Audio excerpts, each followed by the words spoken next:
happy for many reasons, but the main reason is that I believe today, the 25th of July 2026, is the day that the people of our country have started claiming their country back from those who have tried to destroy the constitution, from those who have tried everything to oppress and suppress the voice of our people.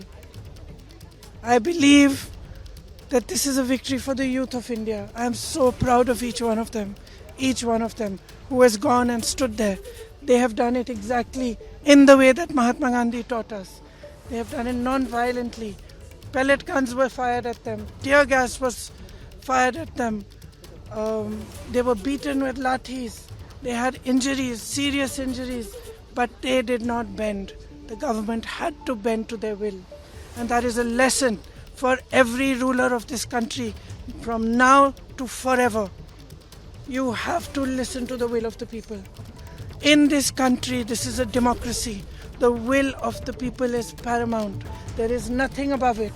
No human being, no single leader, no dictator, no force can stop the will of the Indian people.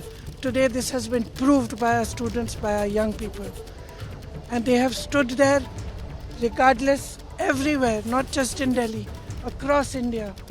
They have not cared about any political party, anybody who is trying to make politics out of it, anything. They have not cared. They have stood for what they believed was right. They have fought for what they believed was right. And this is their victory. I give them my compliments. We in the Congress party have tried our best to support them in the strongest way possible. Rahul Gandhi ji has been talking about this issue of paper leaks and exams for a long time. For a long time. I think it's been over 2 or 3 years that he has been raising this issue. So I think that I want to compliment him as well, because he has raised this issue and he has got the rest of us in the party, the NSUI, the Youth Congress, to not only support the students but to create a movement all across the country for the rights of students, for the reform of our education system.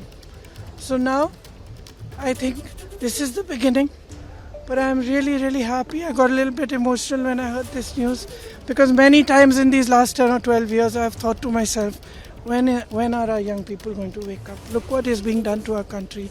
RSS is filling the entire educational system.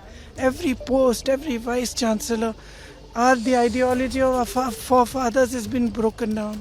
Force is being used against young people, against anybody who raises their voice and protest. So today I'm a very happy person, because the youth of our country has spoken and nobody can ever dare to silence them.